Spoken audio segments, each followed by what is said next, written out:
Morning, good afternoon, or good evening, depending on where you're listening from. Yes, this is William Wolf. I'm pleased to be here in these troubled times. I'm pleased to be here even if things are not troubled, but I think it's more important during troubled times. It is Christmas Eve. It is December 24, 2023. I wish everybody who celebrates Christmas a very Merry Christmas and a Happy New Year. Today, my special guest is Devin Spear. Devin Spear, welcome. Hi, Bill. How are you? I'm doing pretty well, thank you, other than what's going on in Israel and the Middle East. You've been on before. Let's give a brief bio here. Devin Spear was born and raised in New York. He lived in Israel for 10 years, has a degree in Jewish history from the Hebrew University of Jerusalem, and served in the Israeli Defense Forces. Mr. Spear has spoken to numerous live radio and television audiences in defense of Israel. Devin Spear is the author of a blog on the Times of Israel and of the book The Future of Israel, winner of the 2005 Glip Award. He currently divides his time between Scottsdale and Netanya, Israel. You can view all his articles, interviews, and debates at www.devinspear, that's DEVINSPER.com. Okay, with all these turbulent times, I very much appreciate the fact that you're with us today, Devin. First, let's get started. Who are the pro-Hamas, anti-Israel demonstrators we see on campus and elsewhere? These people are here in the United States and some, I guess, in Europe also, I guess in Australia. They're demonstrating mindlessly against Israel in favor of the people who did what Yoni just described. Well, yes, what I'm going to say I think applies to all those groups, the protesters in Europe, in the United States, and in places like Australia. What I'm about to say does not apply to the Middle East, which is another story. And I would say that the protesters we have here in the West can basically be divided into two groups. The first are mostly Muslims, often foreign students, who brought their hatred of Jews and Israel with them from their countries of origin. And then the second group are their woke, useful idiots who repeat Hamas's genocidal, anti-Semitic slogans without understanding them and imagine that they're marching in some righteous cause. Okay. We have a situation where we see American Jews waving Palestinian flags on occasion. I have seen that. How do you explain that? After the attack on October the 7th, many of those American Jews who were sympathetic to the Palestinian cause have turned around. They woke up and they realized that the Palestinian movement is not a genuine national movement, but a genocidal movement against Israel and aims solely to destroy another state, not build their own state. And many of them, including many people I know, have turned around. But we have our nutcases among the Jews, just as every people have. And I would say that the ones after October 7th who are still supporting Hamas in demonstrations are not right in the head. Let's just be blunt.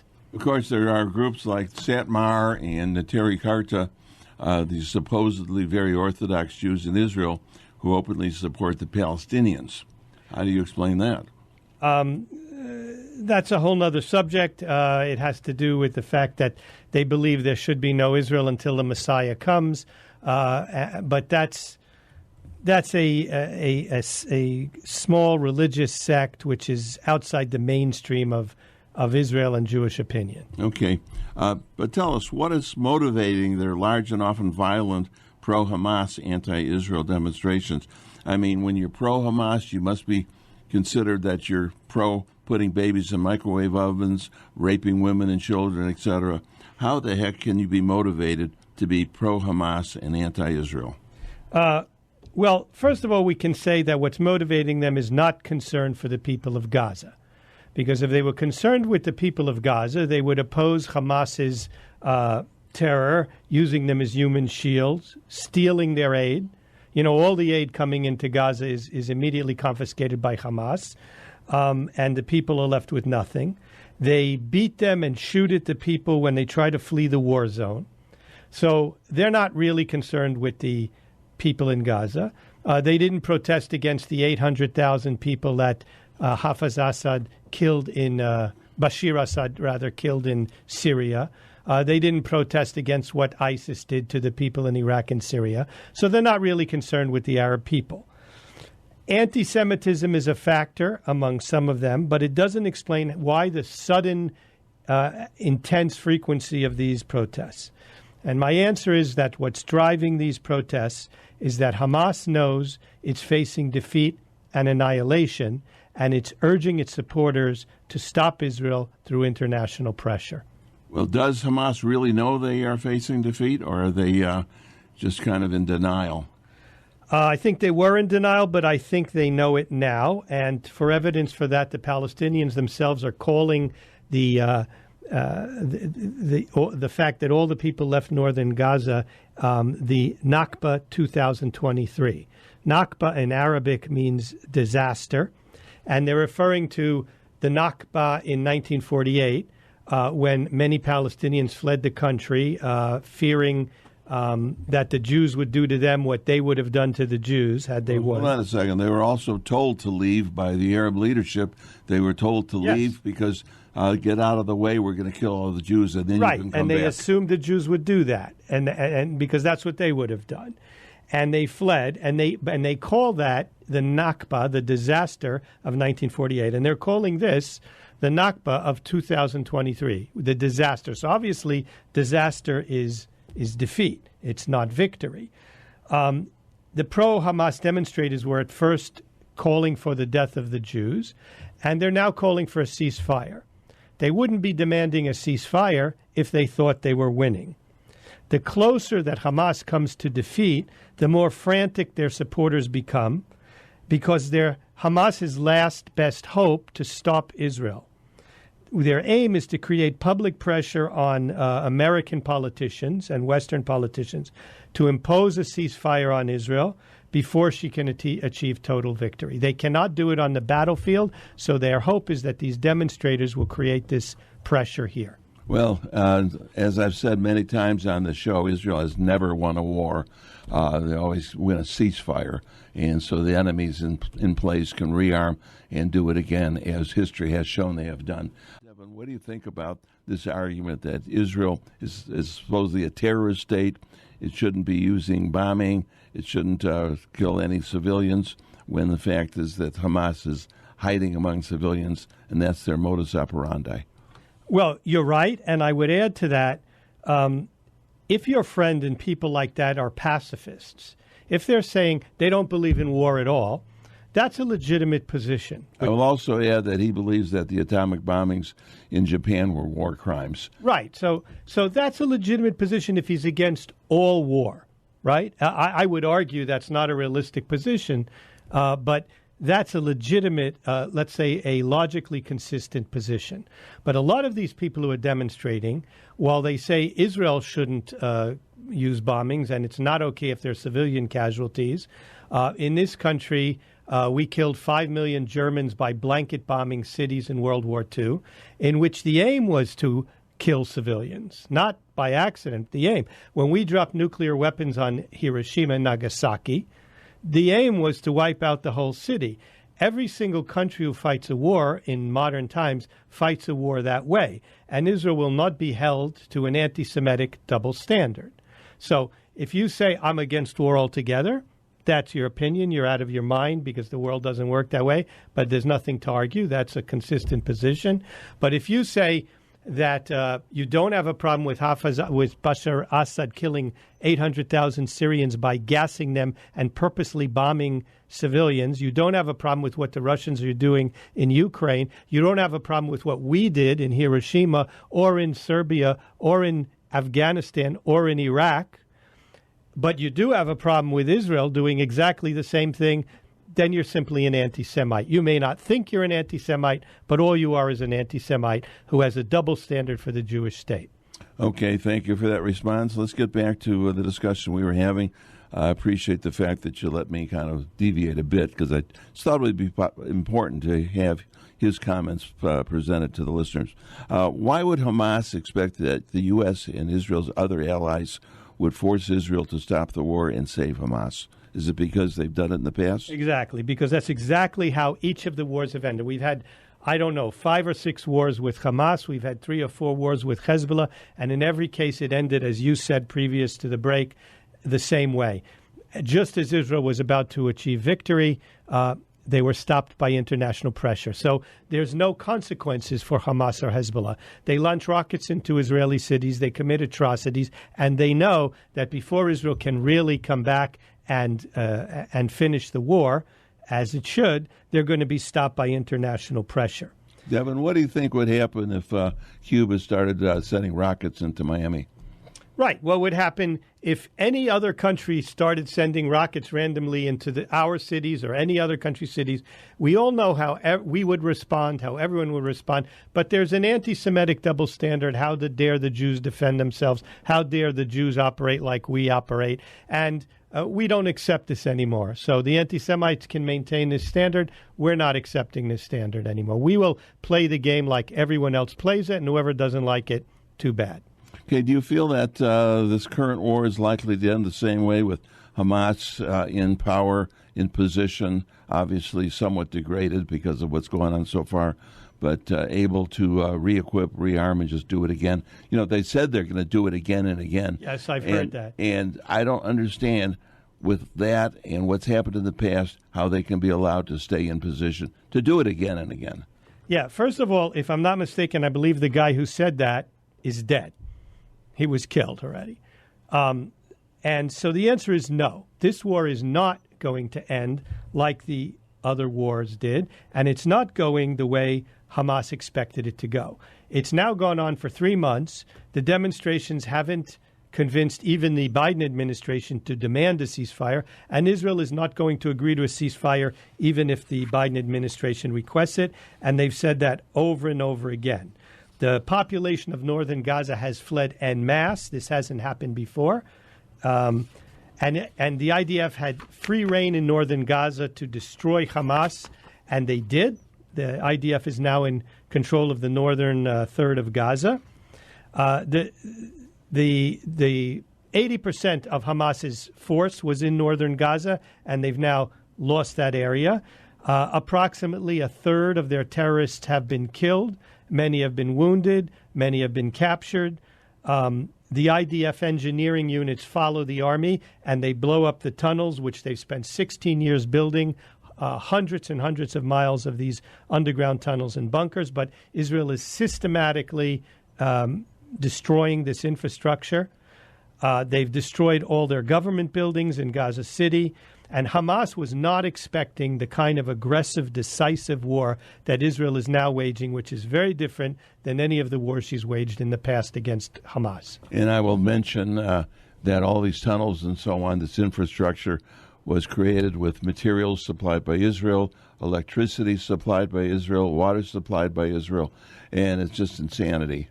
Well, they didn't supply the materials, but they allowed them in. Well, it's the same thing because Israel had control over whether or not it would come in or not. Yes. Okay. Let me just ask you this. Why is Israel, in your opinion, determined to absolute victory this time as opposed to what's happened before? And do you think they're going to be able to resist international pressure, especially from the United States? And when you give me the answer, I'd like you to explain how you feel President Biden has reacted into this whole situation. All right, well, let's deal with them one at a time. Israel is not reacting the way she has in the past and the way Hamas expected, because Israel is a different country than she was prior to October 7th. There's been a dramatic change in the mood of the Israeli public and the leadership and the military leadership. And the way I would compare it is like the change that happened in the United States before and after Pearl Harbor. Before Pearl Harbor, the country was isolationist, and most people did not want to get involved in European wars. Roosevelt did, but he wasn't able to do it because of the public mood. After the attack on Pearl Harbor, Roosevelt was determined, and the people supported him in attacking Japan. In fact, they wouldn't have accepted anything less. And that is analogous to what's happening in Israel. Just over a month ago, Israel was more divided than she's ever been. You saw all these demonstrations. Those have disappeared. There's no right. There's no left. The entire country is united in wanting to retrieve our hostages and destroy Hamas. Of course, there are some demonstrations in Tel Aviv waving Palestinian flags, so I'm not sure the entire country is the way you describe it. But let's finish your thought about why Israel is not the same country as it was before. Can you please elaborate on what you were saying? Okay, to give you some examples, they had a call-up on October 7th after the surprise attack and massacre, and they got a response of 120 to 150% in each unit. In other words, more people showed up than were called up, which has never happened before. I was in Israel at the time, and I've been there for the last 2 months, and I can tell you everybody there is trying to volunteer in any way they can. My wife and I volunteered. Everyone who's not in the Army is trying to get in the Army, and if you can't get in the Army, you're volunteering to, for example, pick crops that there's no one to pick them, and they're going bad on the vine. They're supplying the soldiers and the refugees from the south and the north, the displaced Israelis who had to move out of their homes, with everything they want. If they need meals, catering companies are volunteering to send them. Drivers are volunteering to bring them anywhere in the country to individual families. There's no more left and right in Israel. The division is gone. This attack has united the Israelis in a way that we haven't seen since 1967. The entire country is united with a single will to destroy Hamas and retrieve our hostages. Let's say there's an American or maybe a European who would like to help out. Obviously, they're not going to get into the IDF, but like you say, there's many other ways to help. I mean, can they, in fact, go to Israel and volunteer? Yes, there are all kinds of programs for that, and in particular, they need help in agriculture. When Hamas came in, there were a lot of Thai workers, and I should say Arab Bedouin workers in the agricultural fields of the kibbutzim around Gaza. And Hamas killed them just the same as they killed the Jews or captured them. Some of them are still hostages in Gaza. So many of them fled. And many people are now, Israelis and non-Israelis, are volunteering to take their place. And they very much need that help. So there's that, and there's doing stuff for soldiers and getting supplies for them. But agriculture right now is the thing they need the most of. And if anyone wants to go, there are all kinds of programs out there that they can join. Okay, now we've touched on this before. Is the United States and other countries, are they once again pressuring Israel to stop short of victory, to make it like the end of the other so-called wars where there was never a victory but only a ceasefire? So in the beginning, everyone was shocked, including President Biden and the Biden administration, by the massacre. And President Biden avowed his unwavering support for Israel to destroy Hamas, but his unwavering support has already been wavering now for some time. Secretary of State Blinken and Secretary of Defense Austin are constantly going to Israel, and they're requesting Israel do contradictory things. On the one hand, they're saying that Israel should minimize civilian casualties, that they should have low-intensity warfare, that they should rescue the hostages. And on the other hand, he's saying that they should end this quickly. And, of course, you can't have it both ways. So because this war is this advice is contradictory, the Israelis have no choice but to shake their head politely and continue what they're doing. Secretary of State Blinken said, in the end, the Biden administration wants four things. They want no forcible displacement of the Palestinians from Gaza, no reoccupation of Gaza, no blockade or siege of Gaza, and no reduction in the territory of Gaza. And that's their position, but the Israelis are not buying into it because those positions are mutually exclusive and contradictory. What does the Biden administration seem to want from Israel, and how much pressure, if anything, are they putting on Israel to not do what Israel thinks is necessary to destroy Hamas? The Biden administration does genuinely support the goal of destroying Hamas, but the reason they support it is they want to replace Hamas with the Palestinian Authority and create the two-state solution that has already failed and which they've always wanted. So they want Israel to do the dirty work of destroying Hamas and then to impose this solution, which is not what Israel wants at all, because the Palestinian Authority has proven itself every bit as bad as Hamas. They pay the families of suicide bombers for killing Israelis. They send suicide bombers across to kill Israelis. Their school system teaches anti-Israeli, anti-Semitic things to the children, just as does Hamas. The only reason they're not able to do what Hamas does is that we're there. We're inside the West Bank and Gaza, Judea and Samaria, and they don't have the ability to do what Hamas did. So Israel does not. It agrees with the United States on destroying Hamas. It does not agree with the United States on what happened the day after. And as I said, the Biden administration is pressuring Israel to do mutually exclusive things, to limit the number of civilian casualties, but speed up the fighting, which, of course, you can't do, to resupply Hamas, because all these trucks going in with food and fuel, to resupply Hamas also is a contradiction. They're not saying resupply Hamas, they're saying resupply the people of Gaza. Right, but I mean, we know where it goes, of course. We've seen these trucks come right across the border, and Hamas people with arms go right onto the trucks, to the point that the Gazans are stoning them because they want the food that's on those trucks, which was meant for them, and they're literally starving, and Hamas is taking it all underground into their bunkers, all the fuel, all the fuel, and so on. So Israel can't really follow the nonsensical advice of the Biden administration because it's contradictory.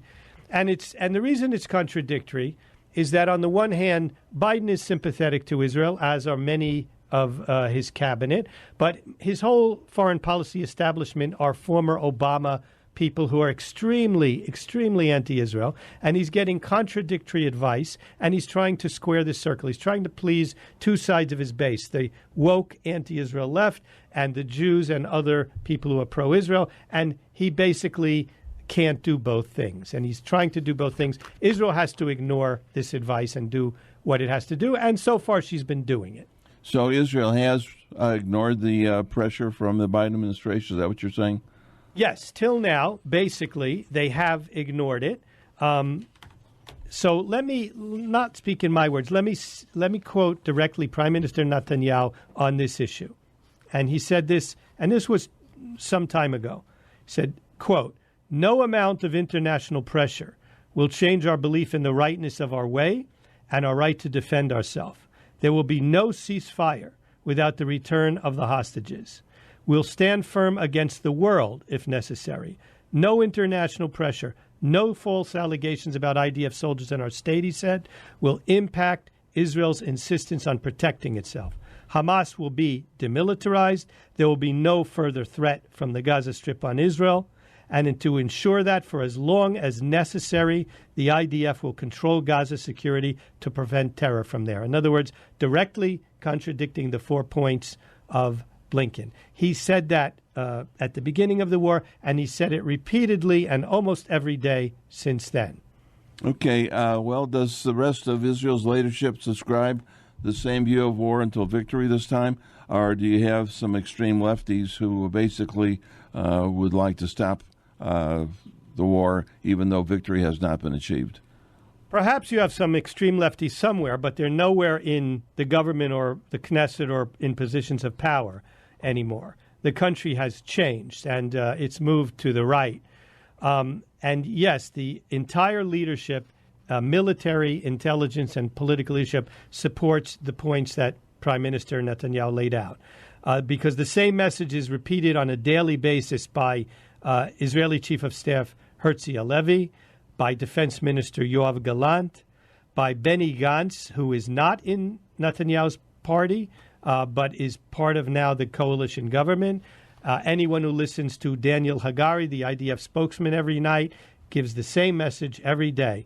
And so there's a unity of purpose and a determination that we haven't seen since 1967 in Israel. And I am hearing no voices anywhere of any sort of responsible people or people in a position of power who think otherwise right now. Devin, how are you getting your information? You obviously have a lot of information that the average person doesn't have.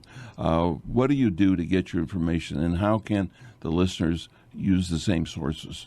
Okay, it's a good question. So first of all, part of the year I spend in Israel, as we said in the introduction. I spend about 4 months a year in Israel, spring and fall in Israel, and the rest here.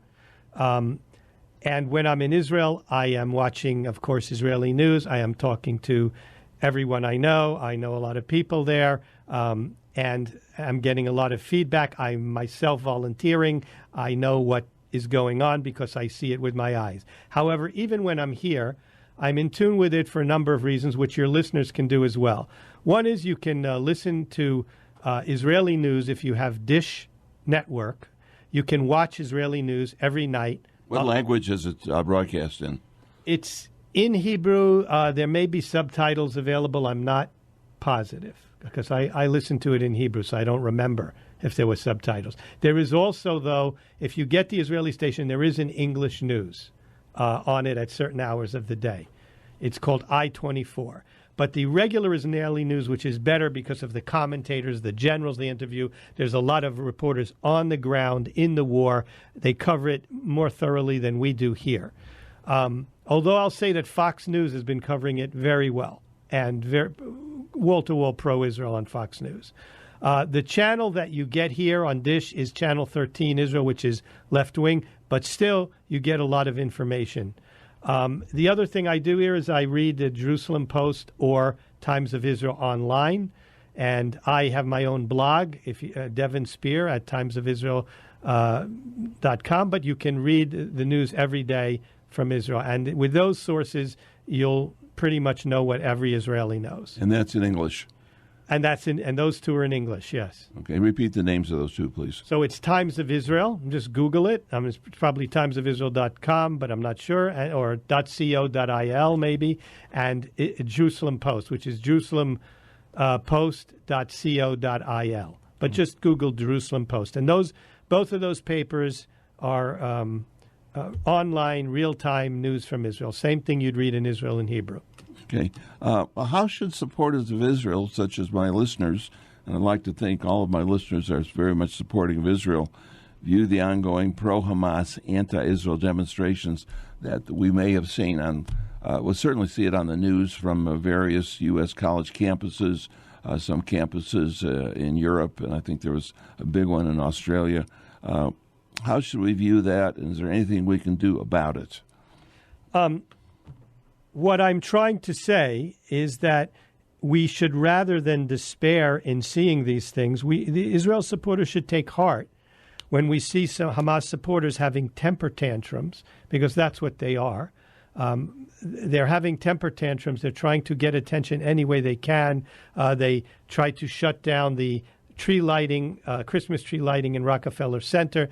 They defaced the Lincoln Memorial. These are not things against Israel. These are not things against the Jews. These are things against the United States because they're desperate for attention. They're desperate to get the United States to pressure Israel. That's their goal. And the more frantic they become, the more we should know that this means that Hamas is telling them to do something because they're collapsing. A short time after this war is over, the pro-Hamas demonstrations will be forgotten, and the media will move on to Taylor Swift's Love Life and other very important things of the moment. And the woke leftist demonstrators will be on to some other issue, as they were before this war, and they'll be repeating some other slogan which they don't understand. And so what I'm trying to say is they don't matter in the long run.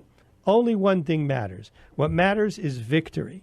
What matters is that Israel carry this through to the end, that it resists pressure, and that it goes for victory. And when it does that, the future of Israel, and I don't mean just victory in Gaza. I mean victory in the north and victory in Judea and Samaria. And that's the plan, by the way. There are 200,000 people out of their homes in Israel in the north and south because of the rocket attacks.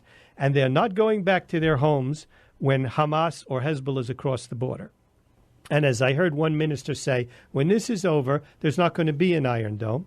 There's not going to be red alerts because there's going to be nobody shooting rockets on the other side, and there's going to be no reason for them. The same in the north. We have to push Hezbollah back beyond the Litani River, and this is not my opinion. This is what everyone is talking about in the government in Israel openly. because it's not tolerable. People will not go back to their homes after this massacre when these people planning the same thing are right across the border. So Israel is going to have to change the map of the area, and it's going to have to win a decisive victory. And may take a long time. We need to be patient. You asked what we can do. We can support Israel, encourage them to victory, and be patient, because this may take a year. I'm talking about the whole thing on all the fronts. This may take many, many months, but I can tell you that the Israelis are willing to sacrifice, that they're very determined, and therefore we who support Israel need to back them to the hilt. Okay, Devin, I'm glad you brought your crystal ball with you today. Tell us 6 months, a year, maybe 2 years from now, how is Israel going to be viewed in the international community, and what are the facts on the ground going to be in terms of Gaza and the north of Israel? That's a great question. I think Israel will achieve its goals. It has no choice. There are, as I said, 200,000 people out of their homes. That means they're not working. Their kids are not going to school. 500,000 people in the army, including reservists, who are not working, who are not with their families. The economy, the country can't sustain that forever. The government knows this, and even if the government wanted to give in to Biden administration pressure, they can't, because the country won't survive. This is an existential war. That's why they see this like a war of 1967. This is not a war of choice. This is a war they have to fight, and they have to win. As for how Israel will be viewed internationally, let me ask you, Bill, if Israel doesn't win this war, if we go back to the situation that we had prior to October 7th, is Saudi Arabia going to want to sign a peace treaty with Israel? No. Right. Is anyone going to want to be friends with Israel? No. And if you win this war and you show yourself to be the power that matters in the Middle East and you destroy your enemies, they'll all line up to do business with you. And they know about Israel's technological and medical advances that they want to take advantage of. And they see it, and they see that Israel has the power to defend itself. You know, the main reason Saudi Arabia wants agreement with Israel is they're afraid of Iran, and they'd like Israel to be in a coalition with them against Iran. And an Israel that's weak and won't defend itself is not someone they want to be in a coalition with. And an Israel that destroys its enemies and is decisive and powerful, everyone will want to do business with and be friends with. And that's the way the world really works. Okay, Devin, we're coming to the end of the show. I can give you a minute or two to sum up anything you haven't had a chance to say. I think I've pretty much said what I want to say, but I'll just reiterate that supporters of Israel should watch these demonstrations and take heart, knowing that this is a temper tantrum by Hamas's supporters. Now, many of these leftists think that they're supporting some humanitarian cause, but they're simply what the Marxists called useful idiots. They're simply the dupes of Hamas, and they don't know what they're saying. When they say river to the sea, and if you would ask them what river and what sea, they have no idea what that would mean. And so they really don't know what they're saying. They don't matter in the long run. What matters is that we support Israel in every way we can to stiffen their back, to achieve victory, to put any pressure we can on the Biden administration not to pressure them to stop short of victory. Okay, Devin Spear, thank you very much.